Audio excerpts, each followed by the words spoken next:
Good morning, or depending when you're listening to this, good afternoon, good evening, or good night. My name's Ross, and I was always told I had a voice for radio, so I've made a podcast all about the Pokémon trading card game. And you're listening to PTCG Radio. Now, I'm going to start with something I don't do very often. I probably should. I know people listen to this on a variety of different platforms, iTunes, SoundCloud, WordPress, YouTube, etc. Do remember that this podcast is available on iTunes, and you can go and subscribe there to automatically get every episode downloaded. And if you listen on iTunes, going and giving me a rating and giving me a review would be a wonderful thing to do. If you're listening on YouTube, click the like button. I'll wait. And, stick comments down below. And if you are listening on YouTube, make sure you subscribe. I don't do that kind of stuff as often as I should on the podcast. So there we go. Speaking of my YouTube, it can be found at youtube.com/PTCG Radio. And the good news is I went to a league challenge this past weekend, and I recorded a feature game every round, although round 4, I might put it online. It ends, shall we say, prematurely, so I don't know if I'm going to bother putting that one up or not. But rounds 1 and 2 are already online. Round 3, featuring me, is going to be online tonight. And then round 5 will be up on Friday. I'm not too sure about round 4 yet. And this coming weekend, I shall be going to Sheffield to an expanded format tournament, and the lovely Matt Blower will be recording there, and he has offered to give me the footage, or let me use the footage so I can use it on my YouTube channel with commentary. So 2 games already up, at least 2 more going up this week, and more coming next week. It is, quite frankly, ladies and gentlemen, a very good time to be a fan of Pokemon, and PTCG Radio more specifically. So this week I am going to tell you about my league challenge for this past weekend, the beginning of my season, and we are going to be looking at, I told you I think last week maybe, we're going to start talking a lot about expanded. I know a lot of the league challenges in the US are in expanded at the moment, getting ready for the first regionals, which are going to be expanded in the US. So with that in mind, we need to start talking a little more expanded. If you're only worried about standard, don't worry, because a lot of the things we talk about, a lot of the cards, a lot of the concepts, a lot of the strategies will be able to be transferred into standard as well. But first, there are some new cards coming out, and let's start with the big news of the week. Mamoswine has been revealed, and I love you all. Thank you so much to everyone that got in touch about this. I had multiple tweets, somebody posted it on my Facebook wall, a couple of Facebook messages, and I think I was tagged 4 times in the Facebook group Burbank City Gym. So I learned about this Mamoswine very, very quickly. Now, in terms of the Mamoswine, I know I spent quite a while predicting it last week. We can now finally see it. It's not terribly good. It's not terrible, but it's not brilliant. It's got 160 HP, slightly more than I predicted. It's got a retreat cost of 4, and it is the first Mamoswine that's ever had an ability, and it is possibly the worst ability we've got. I think there was a Makuita that had this one. It's Thick Fat. Any damage done to this Pokemon by attacks is reduced by 30. That's a good ability. No, wait, sorry, I misread that. By attacks from your opponent's fire or water Pokemon. Yep. It sucks. The ability does anyway. I mean, it's better than no ability. It's better than not having an ability. But, well, actually, let me take that back. In some games, it's better. Not in all of them. The attack, fighting, free, colourless, it's already too expensive. 80 damage if you've got a stadium in play. Then you do 40 more damage. If your opponent has a stadium in play, you heal 40 damage. But it's not the... If it was a water Mamoswine and you could do that, that means you could be healing 70 damage per turn with 160 HP. That's pretty good. But you can't, it's just healing 40. Now, can this be useful? Well, one thing is, it's fighting, so you can use Maxie's hidden ball trick to get it out.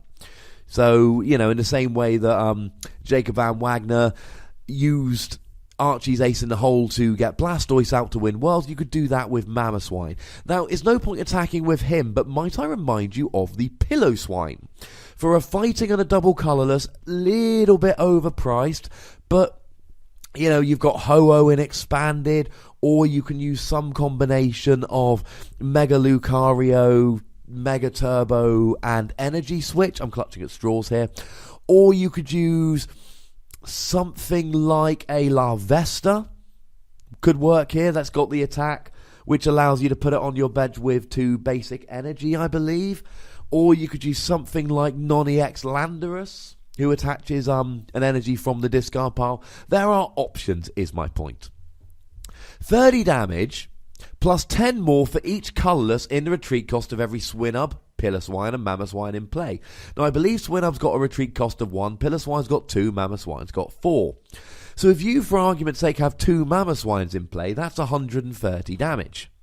That's kind of cool. It's not amazing, but it's kind of cool.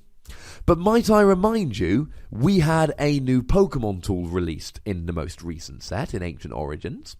Some kind of boost. Let me look up the name while I'm talking here. And what that does is, it increases the retreat cost of all of your Pokemon. Now we're talking, ladies and gentlemen. Now this could potentially work. Although I did lie to you a second ago, because this was not released in the most recent set. It was released as a gym promo in Japan.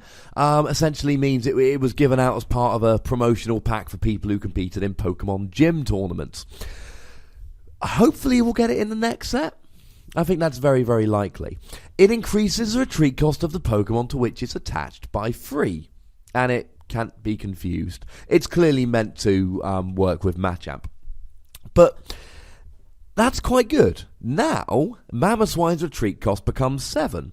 And okay, you're artificially, using heavy boots, you're artificially increasing the retreat cost, but there's nothing to say you're not allowed to do that.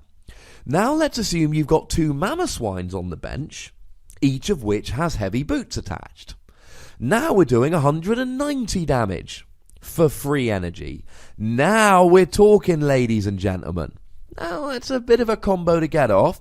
Piloswine's only got 100 HP, so you've got to get the stage 1, and you've got to get the 2 Mamoswines. Now, Maxie's Hidden Ball Trick is going to make it easier, but you might be running Rare Candy and stuff as well. And you've got to get the free energy on Piloswine, or a Fighting and a double colourless.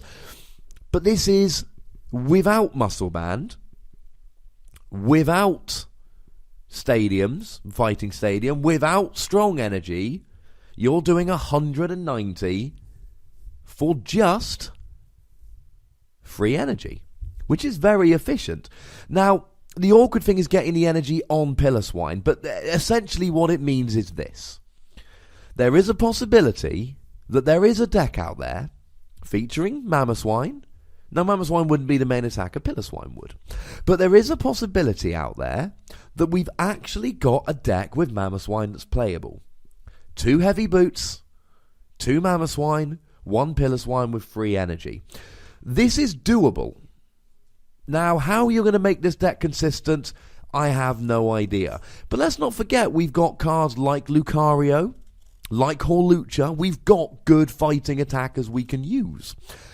I don't think it's going to be a top-tier deck, but oh my goodness, am I rooting for it. Anyway, I fear this is going to become a Mamoswine-centric podcast, but that's essentially what you do. You need a Piloswine, you need 2 Mamoswine, and let's not forget, ladies and gentlemen, that if you use Maxies to get Mamoswine out the discard pile, then you could potentially have 4 Piloswine, 4 Mamoswine. You'd need Sky Arrow Bridge in play for that. Not Sky Arrow Bridge, Skyfield.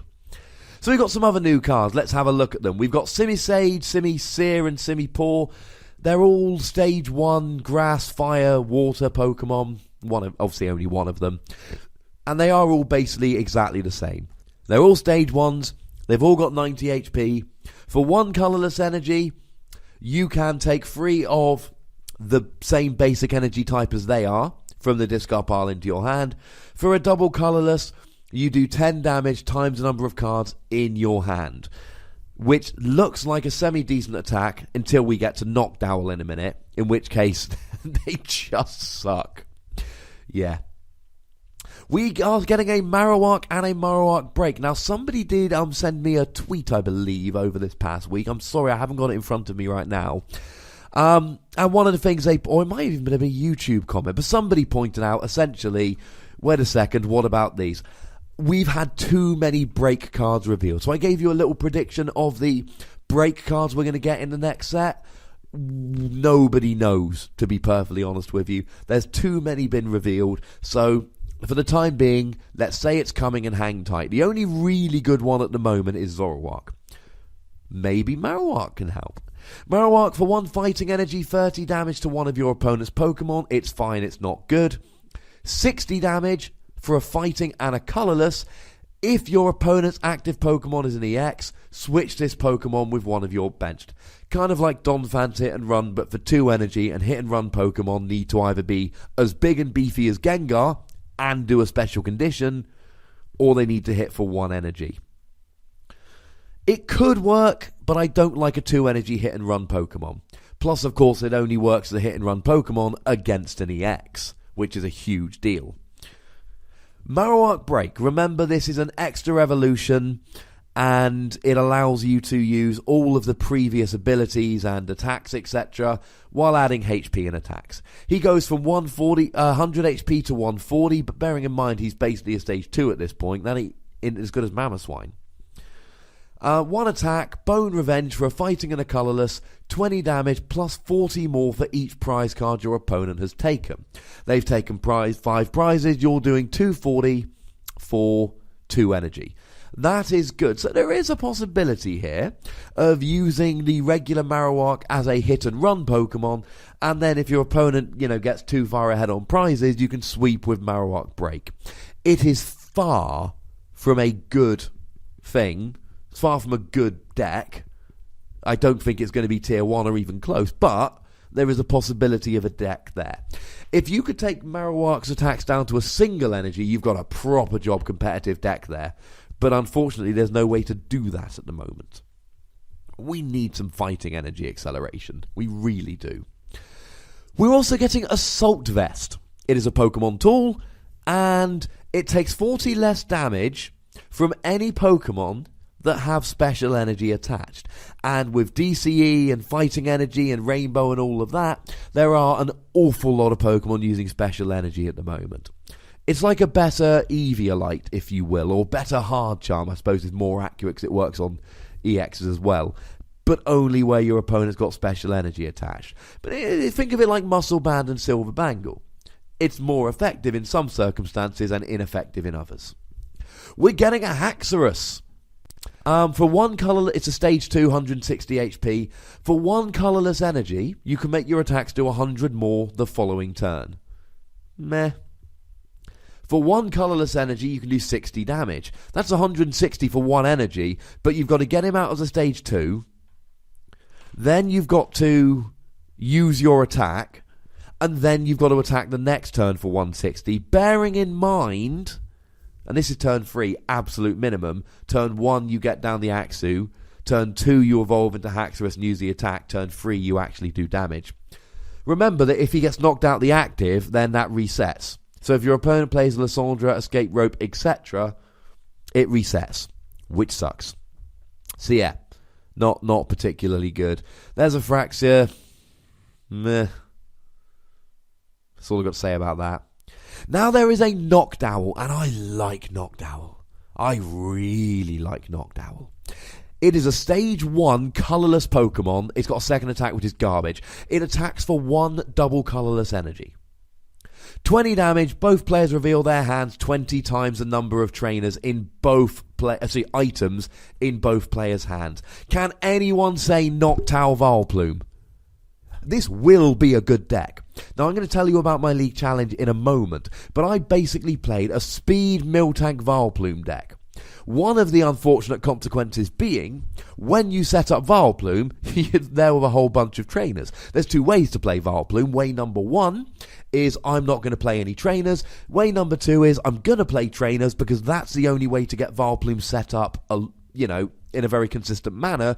But I accept the fact that there are some times when I'm going to draw a whole bunch of trainers I can't play. Ladies and gentlemen, Noctowl.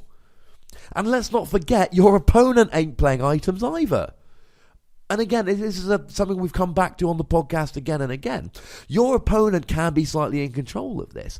They can play a Juniper to get rid of all their items. But if I'm forcing my opponent to play a Juniper that they otherwise wouldn't be playing, that's hardly spiting me. If I'm making my opponent play in a way they'd rather not play, that is a bonus for me. I love Noctowl. One of the things you're going to hear in my tournament report in a minute is that my Vileplume deck could not do the big damage when I needed to. That's where Noctowl comes in.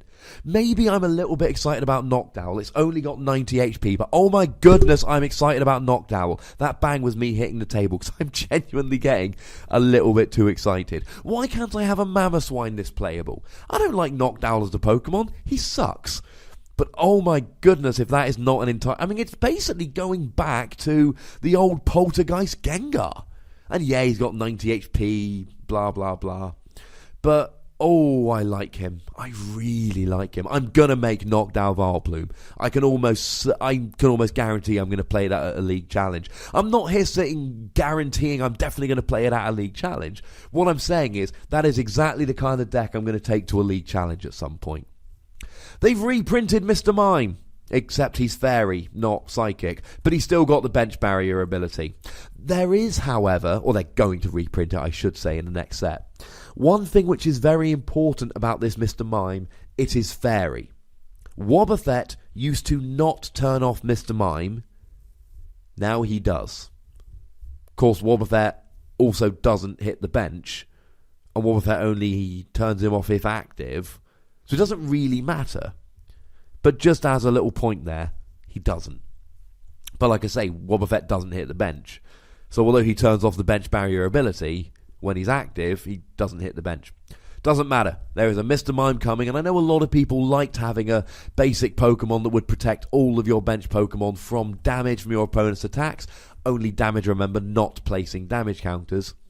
And it's coming back in standard. And that's got to be a good thing. There is an Aromatisse, 30 damage and stops them retreating for 1 fairy energy. The other attack, it's kind of cool. It's never going to see any play, but it's kind of cool. 1 fairy energy. Your opponent's Pokemon is now confused, unless it's a Mamoswine wearing heavy boots, because it stops confusion. When your opponent's active Pokemon hits itself in confusion, put 6 damage counters on that Pokemon instead of 3. It's kind of like Crobats have been doing with poison since Crobat was invented. It kind of gives them like hyper confusion. It's kind of fun. Put it this way, people are going to be playing Aromatisse decks. So they're going to be playing they're going to be playing a bunch of Spritzy. So you can literally just put 1 Aromatisse in your deck if it's worth playing. If and when I play Aromatisse, I ain't putting 1 Aromatisse in the deck. So there we go. Now, Japanese X and Y9, the break set, has not yet been released.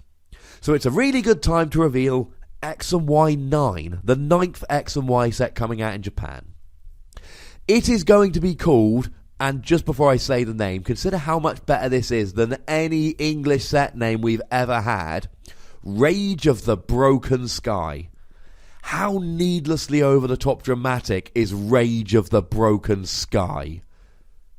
I just want them to use that name in the UK. It's not going to happen, but it should. It's going to be released in Japan on December the 11th. This will be our February set. So the X and Y break, X and Y8 in Japan, or it's going to be called Break. I think it's called Red Flash and Blue Impact actually in Japan, and it's called Break over in English-speaking countries, if I remember correctly. Anyway, that's going to be our November set. We've had our August set, that was Ancient Origins. We get a set every 3 months. Our November set is going to be X and Y9, X and Y8. This is X and Y9, so this will be on our February set, which means that this is almost certainly not going to be legal for the ECC. But anyway, it's called Rage of the Broken Skies. It's going to have 80 cards plus secret rares. There's going to be a Mega Gyarados box, a shiny Mega Gyarados box released on the same day. 2 weeks later, they're getting battle strengthening sets with 16 predetermined cards revolving around Leafeon, Jolteon, and Vaporeon.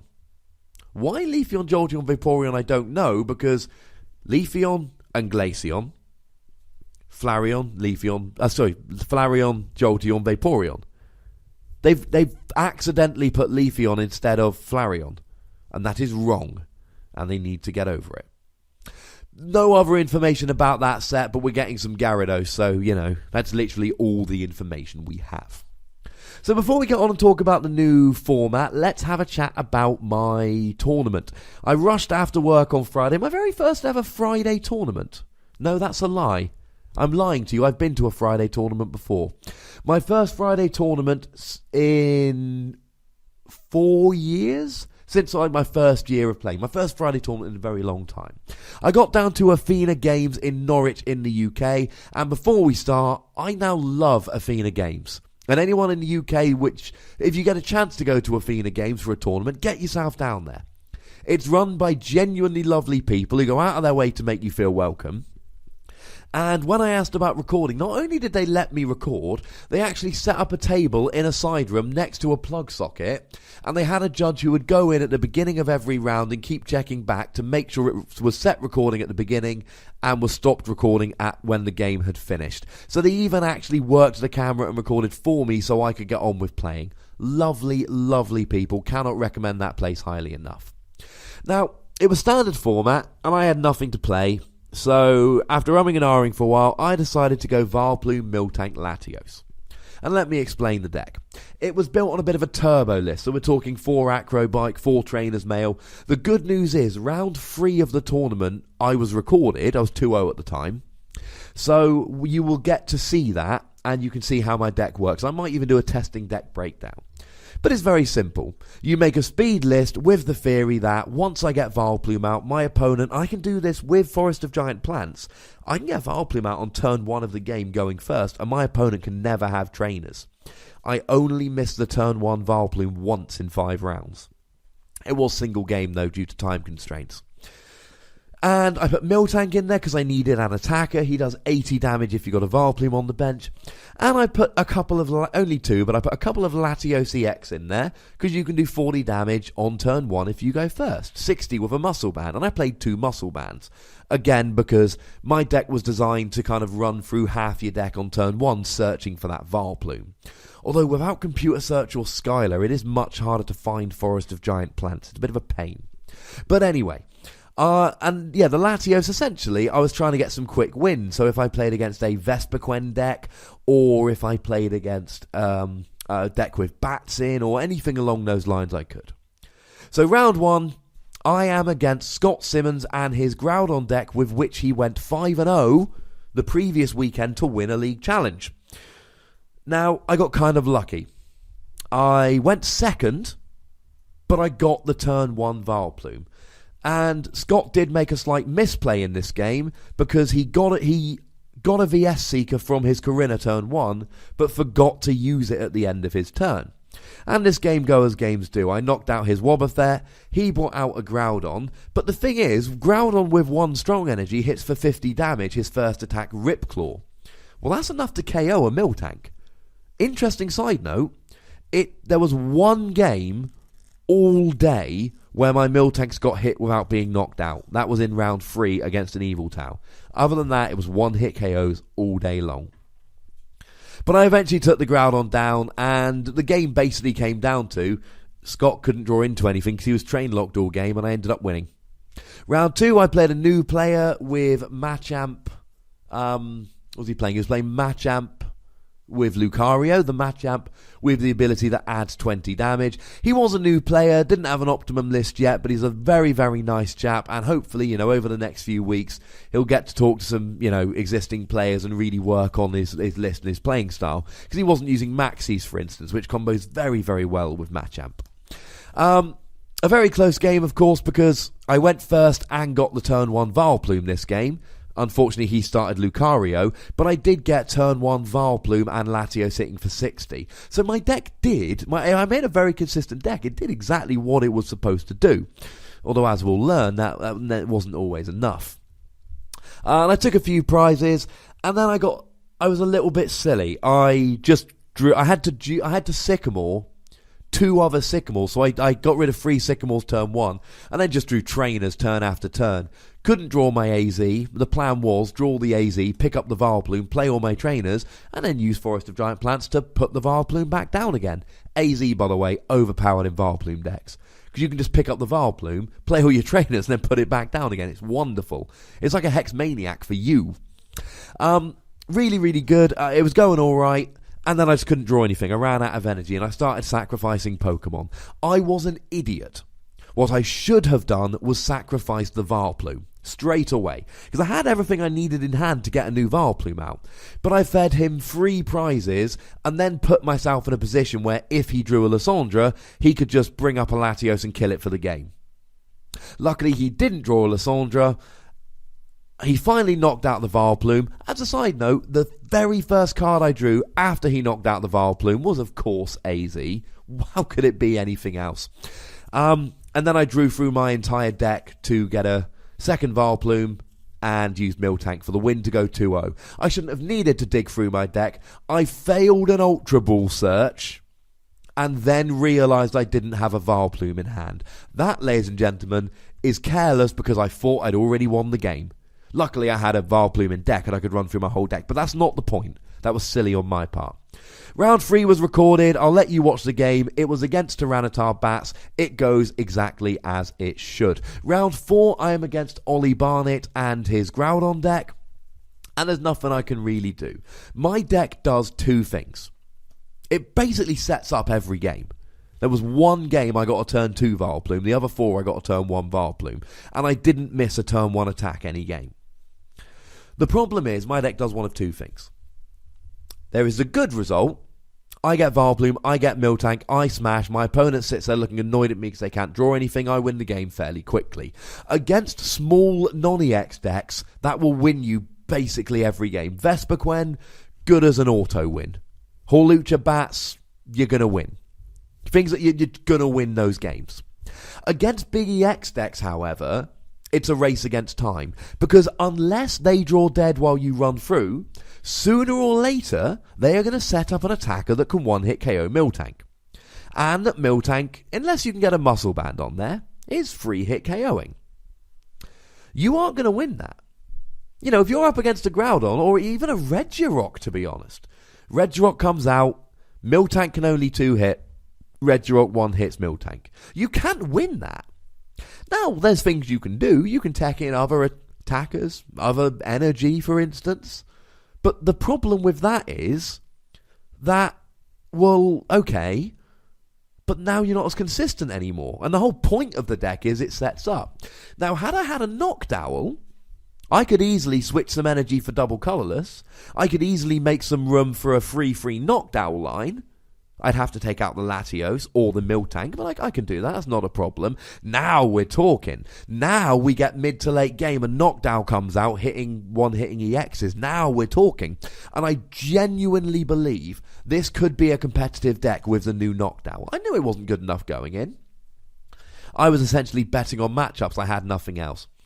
So, unfortunately lost to Ollie. Ended up 2-2. Played a Vespiquen. Round 5. Lovely chap. And I won.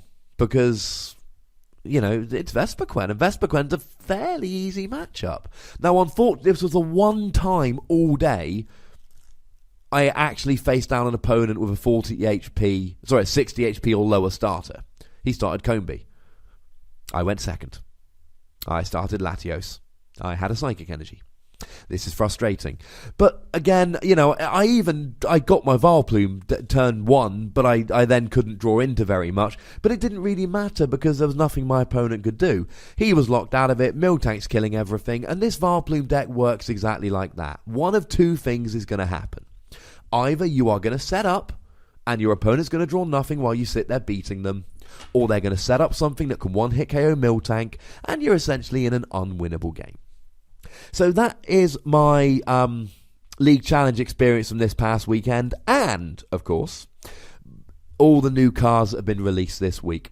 Like I say, check out my YouTube channel, youtube.com/PTCG Radio, where you will find, amongst other things, videos of that particular tournament, including my round 3 game, which is why I went into no particular detail about it. So, moving on. What we're basically talking about now is the expanded format. And we're going to talk about, and we're going to go into this in loads of detail, we're going to talk about the supporters. But what I want to do now is just give you an introduction to the decks you should be thinking about. And I think the best place to start is at an Arena Cup that happened in Germany last weekend. Arena Cups are big tournaments in Germany. There were 111 masters. It was regionals points, and it was an expanded. So you're talking expanded, lots of players, good players. So this is a good test for what expanded is going to be like. The decks that lost in top 4: Yveltal Garbodor, Night March, Excelgor Vespiquen, Vespiquen Flareon. The decks that lost in top 4: Yveltal Garbodor, Yveltal Seismitoad. And in the final, Yveltal Archeops was beaten by Seismitoad Giratina. What do we see then? Well, first of all, we see that half of Top Cut was Excelgor. We see that Vespiquen came up in 2 decks. We see that Garbodor came up in a couple of decks. We saw that Seismitoad came up in a couple of decks. Now, this is one tournament. Don't get too caught up in one tournament. But what can we say about expanded from this? Night March is good. Vespiquen is good, but not on its own. The 2 Vespiquen that made Top Cut, one played Flareon. Remember, Flareon has got the same attack for a double colourless energy. And the other played Excelgor. For a double colourless, it does 50 damage, plus paralysis, plus poison, and you shuffle him back into your deck. So, yeah. It's not winning on its own.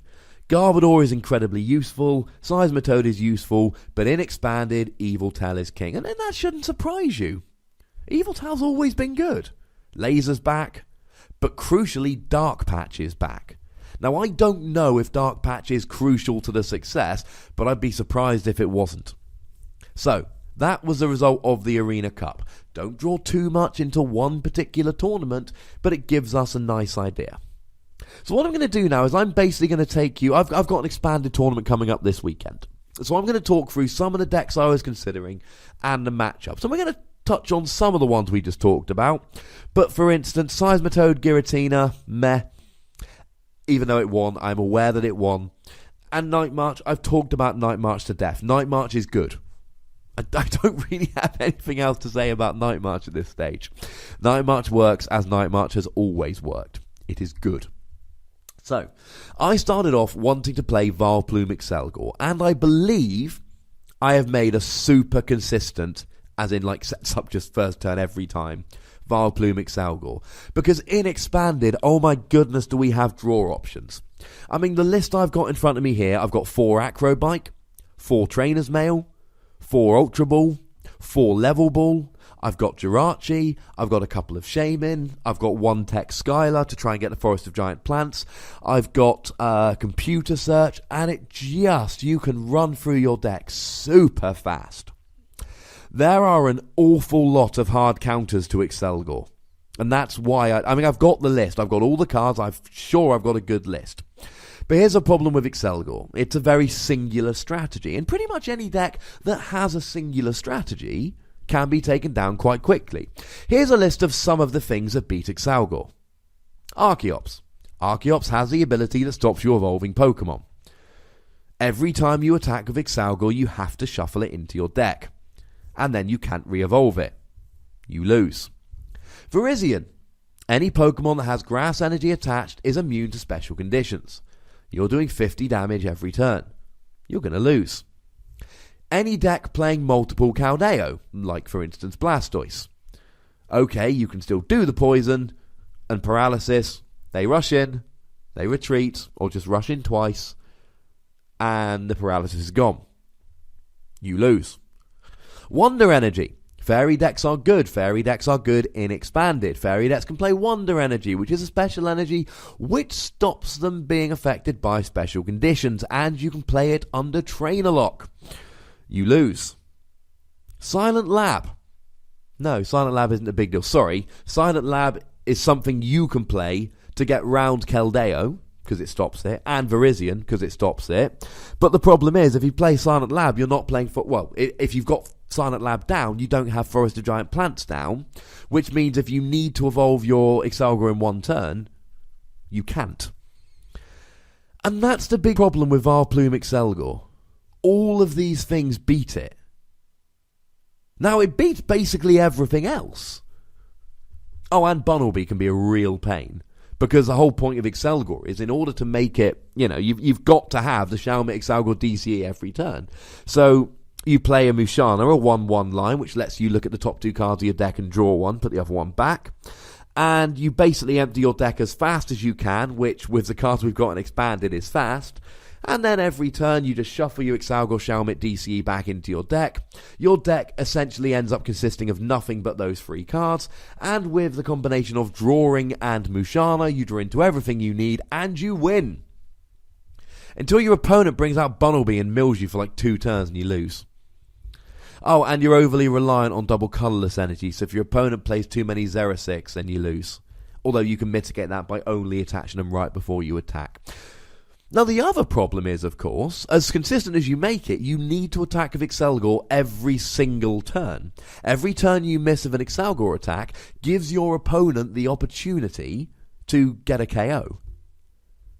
And you can play a 1-1 Dusknoir line, and what that allows you to do is move all of your opponent's damage counters as much as you like, and then you get what we call a hard lock, which means your opponent's active Pokemon is paralysed and poisoned, you move the damage counters to the bench, you never KO the active until the final turn of the game, and your opponent never gets an attack off. That adds a lot of uncertainty. The more consistent way to play it is just with Excelgor, but then sometimes the Pokemon will die coming into your turn, but when it dies going into their turn, they're going to have a turn to attack. It isn't the end of the world, but it could potentially be a problem. So, you've got to get Excelgor going every single turn. You can't miss a turn of Shelmet Excelgor DCE. So, when we look at it in this regard, you don't have a turn of, if you miss a turn, you lose. If your opponent plays Caldeo, you lose. Virizion, you lose. Archeops, you lose. And so on. There's a Wonder Energy. There's too many hard counters here. But I still like it more than I like Vileplume Miltank. Unless you hit one of those hard counters or draw terribly, you're almost certainly going to win. And trust me when I say this, you can make a list which is so ridiculously consistent. You just don't draw badly. Unless you're me. Another deck which might frustrate your opponents that you can play in Expanded is Vileplume Executor. Exactly the same kind of deal as Vileplume Excelgor. And I know this made top 4 at the Arena Cup, but in Seniors. And the theory here is very simple. Just like Vileplume Excelgor, you set up a Stage 1 Grass Pokemon and a Stage 2 Vileplume. You've got Forest of Giant Plants. All of this can be done on turn 1. Now, Vileplume blocks trainers, or items, so your opponent can't play items. The Vileplume Excelgor list, you can't play items and you're paralysed and you're poisoned. The Vileplume Executor list, well, you use Executor's blockade attack, which stops them playing supporters. So now they're trainer locked and supporter locked. They are allowed to play stadiums, Pokemon, and energy. That is it. They are their only options. The big problem is you're doing 10 damage a turn. Now, you can add Muscle Band, but you've got to add Muscle Band before you put Vileplume down, which can happen, but it can be a problem. And, you can use things like Ariados or Amoonguss. Ariados poisons, Amoonguss, I think, does confusion and poison, if I remember correctly. When you evolve it, Ariados you can use every turn to poison them. But even with poison and Muscle Band, that's 50 a turn. 10 plus 20 for the Muscle Band, plus 10 after your turn, plus 10 after theirs. That ain't much, ladies and gentlemen. It's going to take a long time to kill stuff. And just like I talked about with the Miltank deck, let's say you're playing against an Eviltal deck, Eviltal EX. If your opponent can get an Eviltal or start Eviltal and a double colourless and an energy, they're going to one-hit KO you. And they're just going to sit there one-hit KOing you every turn.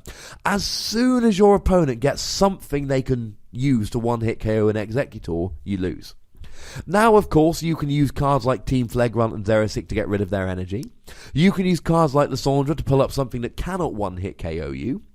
But the reality is, you are going to be in a potentially sticky situation here. And if you don't have a fast start, you lose. And it's going to be a slow deck because you're going to be like 6-hit KOing everything. So I hope you enjoy draws. While we're on the really annoying decks, let's go through a couple more. Garbodor is back. I don't need to say much about Garbodor. We've talked about him at length. Garbodor is a stage 1 Pokemon that when he has a tool attached, preferably Floatstone, he turns off abilities of all Pokemon other than, of course, Garbodor. So you use this to turn off things like Vileplume, etc. And let's not forget, now we've got something like Hexmaniac. Vileplume doesn't necessarily beat Garbodor. You play Hexmaniac, it turns off all abilities, you get trainers back, you attach a Floatstone, Garbodor becomes activated, Vileplume gets turned off, and off we go. And maybe your opponent has got a Startling Megaphone, but how many Vileplume decks are going to play Startling Megaphone, given that they're aiming to trainer lock you? Probably not that many. Garbodor can be played with Yveltal, it can be played with Seismitoad, it can be played with Manectric. Essentially, big, beefy attackers. Now here's another Pokemon that's super annoying and expanded. Archeops. Archeops has an ability which stops you evolving Pokemon from your hand. You can still use Wally, you can still use Evo Soda. You cannot use Rare Candy, because then you're essentially evolving from your hand. So unless you play Evo Soda or Wally, you ain't evolving your Pokemon. And even if you do, that's only up to a stage 1, not up to a stage 2. I don't know what's playing stage 2s. But imagine a Vespiquen deck that can't evolve Vespiquen. That's going to be awkward. So, yeah, not ideal by any stretch of the imagination. Why is Archeops a problem? Because of Maxie's Hidden Ball Trick. What you can do with Maxie's Hidden Ball Trick is you can go first, and then as long as Maxie's Hidden Ball Trick is the only card in your hand, you play Maxie's Hidden Ball Trick, you put Archeops on the field as if it were a basic Pokemon, you draw 5 cards. Your opponent, even though they might be playing a grass deck that can evolve whenever the heck they like, will not get a chance to evolve. They can't evolve because you've got Archeops out.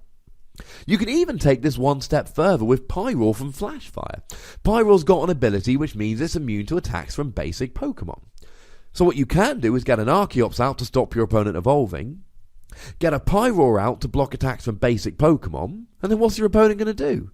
They can't evolve, and they can't attack Pyroar. Now, Archeops was never all that good because you had to do the whole restored Pokemon thing, play an item, and if it's in the bottom 7 cards, put it on your bench, and then you can evolve at the next turn. Maxie's, you can just get it out as if it was a basic on turn 1. That's why Archeops is good now. You combine that with Pyroar, now we're talking, ladies and gentlemen. Now it's, awkward. Whether you can make Archeops Pyroar good enough, well, the answer is I don't know. I'd like to think you could, but then again I'd like to think you couldn't, because that deck's going to be annoying. Now there's 3 other decks, there's 2 other decks we're going to look at in a minute, but there's 3 decks which I've got on my list here which I don't think are going to be terribly good, and let me explain why. Klinklang. Klinklang blocks attacks of non-EX, of EX Pokemon to all of your metal. Revolves around a stage 2, kind of slow, countered by Garbodor, countered by non-EX decks. With all the Night March and Flareon running around, this is not viable right now. Klinklang is an amazing deck when it can be played in an EX-heavy format. We don't have that, unfortunately. You know, if we look at the top 8 from the Arena Cup, let's imagine somebody playing Klinklang. Now, if we look at the top 8 from the Arena Cup, we see that, you know, the winning deck, Seismitoad Giratina. Okay, Klinklang might be quite good against that. Second, Yveltal Archeops. Well, you can't evolve the Klinklang because of Archeops. Third, Yveltal Seismitoad might beat it. Fourth, Yveltal Garbodor. Well, you're not going to beat that because Garbodor's going to shut you off. 5, Vespiquen Flareon. Well, they're all stage 1s. 6, Exalgor Vespiquen. They're stage 1s. 7, Night March, non-EXs. 8, Yveltal Garbodor. Well, they're playing Garbodor to get through it. Of the 8 decks in Top Cut, there are only 2 decks which don't definitely beat you because they've got a hard counter. And even the Yveltal Seismitoad and the Seismitoad Giratina, they might have had non-EX Pokemon that they can use to knock out your stuff. Point of this, It's not a strong deck right now. Not saying it's not going to be a strong deck. Not saying that it doesn't have potential. I am saying that at the moment it's not worth playing. The format is not kind to it. Another deck I cannot condone right now is Durant. Durant is a Noble Victories. Durant, 1 energy, and you get to discard 1 card from your opponent's deck for every energy attached, for every Durant you've got in play.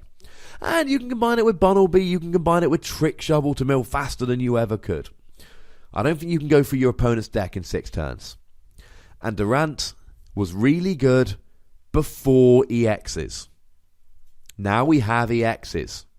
Durant has 70 HP. You get a Landorus with a strong energy and a muscle band, it kills a Durant. And does 30 to 1 on the bench. You get an Eviltal out with 2 energy. It kills Durant. Let's not forget, you've got Dark Patch. So when I say 2 energy, I mean energy and Dark Patch. And yeah, you can play your Crushing Hammer and your Enhanced Hammer and your Team Flare Grunt and your Xerasic. Can you really get rid of 2 cards, 2 energies a turn? I'm not terribly convinced you can, ladies and gentlemen. They are 2 examples. Vespiquen. You get 1 Vespiquen out, you're beating Durant. Especially if you're playing it with Blacksmith, more on that in a second, to get some of the energies out of the discard pile. Durant is not a good deck. You'll win some games, absolutely you'll win some games, especially against inexperienced players who run through their deck too fast. There are when Durant was good, the biggest, beefiest, but these were back in the days of, non-EX Cabalion and Tornadus, and decks like that. Durant could take them down. Durant gets creamed by EXs. It ain't good. The last deck, which I cannot cannot recommend in Standard, is Blastoise. Blastoise just isn't all that good in Standard. Now, don't get me wrong. If you're looking for an all-purpose, will-set-up deck that you can just take to a tournament and have a go with, Jacob Van Wagner's World's Winning List is a very, very nice list. I did a video about it on my YouTube. It will do you well. But there's just too many problems. Firstly, everything in the deck's weak to grass, so cross your fingers you don't come across Vespiquen. Secondly, it's quite trainer heavy. And you've got to get the Blastoise out. It's not like something like Eviltal Archeops, where if you don't get the Archeops out, you can still maybe win with Eviltal. It is, unless you get the Blastoise out, you win. And you can only get the Blastoise out by playing Archie's Ace in the Hole. And you can only use Archie's Ace in the Hole when it's the only card in your hand. And you are going to want to use trainer cards to make sure that happens. See where I'm going with this? If your opponent gets a turn 1 Vileplume, or Wally's into a turn 1 Trevenant, or Wally's into a turn 1 Garbodor, you've lost. It's as simple as that. I'm sorry. It's sad. There's nothing I can do about that. You ain't winning that game. So, it's kind of like Vileplume Excelgor, except it's harder to set up. So I'm really not a huge fan of this deck in Expanded. I love the Playful World. It was an amazing Playful World. I don't buy it in Expanded. I don't think Jacob will be playing it. I don't know. I haven't asked him. I haven't spoken to him. I don't know him personally. I spoke to him just for the podcast a couple of weeks ago. But I don't think he'll be playing this for Expanded because it's just not a strong play. There's too many decks that just beat it too roundly. Although it doesn't need to evolve, so, Archeops is fine. So they're the decks I'm really not recommending. Klinklang, Durant, and Blastoise. There's a couple other decks I want to talk about before I leave. By the way, I'm putting together a list of top decks for Standard. I think I've got it down to 4 decks. I'm going to do a bit more research. But next week, we're going to talk through the best decks in Standard. I think I've got a top 4 done up. But I need to do a little more research before I share it with you. 2 other decks which are completely new and Expanded. One is Donphan Eevees. I love this deck. It needs quite a lot, so I don't know how you're going to make it consistent. That's up to you, I'm afraid. But Donphan Eevees is wonderful because you've got the hit and run Donphan. And, it's good because you get to do 40 damage, switch to the bench. And then you can add in strong energy And you can add in Muscle Band. And you can add in, what's the other one I'm thinking of? Strong Energy, Muscle Band, Fighting Stadium. So you can be doing like 100 damage for 1 energy. This is good. Not only can you be doing 100 for 1 energy, but that hits weakness for fighting. You get a Flareon out, you hit weakness for fire. Jolteon, weakness for lightning. Vaporeon, weakness for water. That will one-hit KO any EX. That's amazing. Sorry, any EX that's weak to fire, lightning, water, or fire, which is a lot of them. And 2-hit KO all the rest. There is potential here, ladies and gentlemen. Now, again, there's a whole bunch of problems with Donphan, and, you know, again, like most decks, it's susceptible to Trainer Lock, and if your opponent hits all your Lissandras, they're going to lose. And it's vulnerable against Archeops, because it means you can't evolve up your Donphan without using Wally. Although, if you really want to play at a tournament, play one Wally, ladies and gentlemen. You need to do so. I want this deck to be good. I'm not going to play it this weekend. The only reason I'm not going to play it this weekend is because I don't have a good enough deck list worked out. I need to work on it a bit more. But I want to play this in Expanded at some point because, oh my god, it looks fun. Another deck I have a real soft spot for, and this is the last one I'm going to mention today because I've talked about a lot of decks today. This is Vespiquen Flareon. And it works like the Vespiquen deck we've all come to know and love. You've got Vespiquen, it's a stage 1 grass, you use Broken Vine Space to evolve him up, cards like Battle Compressor, Ultra Ball, Juniper, etc. to discard all of your to discard all of your Pokemon, and then you hit. The thing is here, you've got Flareon as well, and this gets rid of 2, and it's got the same attack. 3 things that happen here. Firstly, if you're already playing Flareon, you can just put one Jolteon, 1 Vaporeon in just to cover the matchups. You don't need to play the Ancient Origins Flareon because you're just playing a Flareon that can attack. So there's one problem alleviated in terms of the EVs. But there's 2 major problems this solves. Firstly, you need, and I've said this about the Vespiquen on a number of occasions, I'm sure I've said it on the podcast, you absolutely need to be able to have 6 attackers when you're playing a single price deck. If you've got 4 Vespiquen, then you've got to play a Sacred Ash, and you've got to play it at the right time and get your Vespiquens back, or you don't have 6 Vespiquen. That's a problem. Not when you're playing it with Flareon. You can just play a 3-3 line of each, or even a 4-4 line of each, or a 4-4 of one, 3-3 of another. Who knows? The point is, you can play 6, and this helps. But the biggest thing it gets around is the biggest problem with Vespiquen, and that is its over-reliance on double colourless energy. Now, you can play Blacksmith on Vespiquen if you've got the Stage 1 Flareon out. The problem is, then you need to be relying on attacking with Vespiquen while having a Flareon on the bench so that you can Blacksmith onto Vespiquen.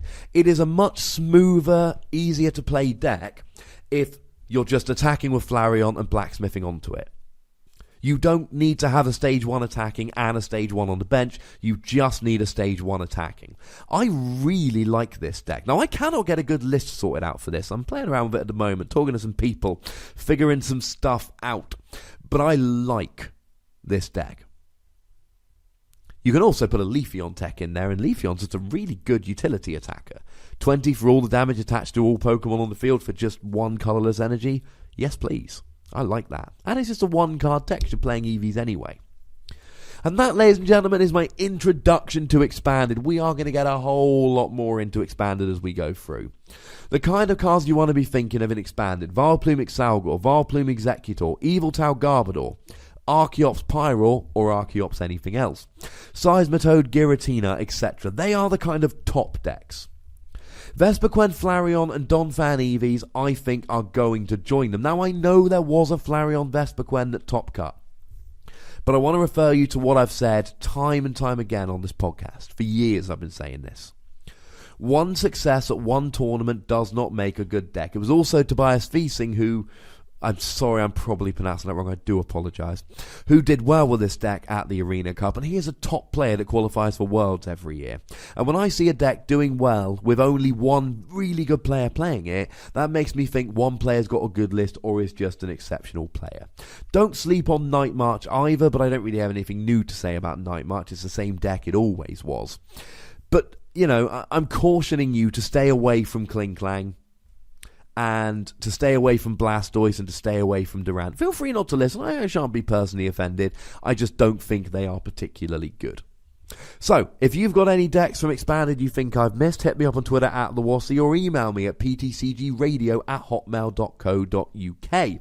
I'll be back next week. We're going to talk about what I think are going to be the top 4 decks in Standard, and we're going to get deeper into Expanded. Maybe we'll have a look at the complete list of supporters, and that is how deep we're going to get into Expanded over the next few weeks. We are going to pull that format apart, ladies and gentlemen.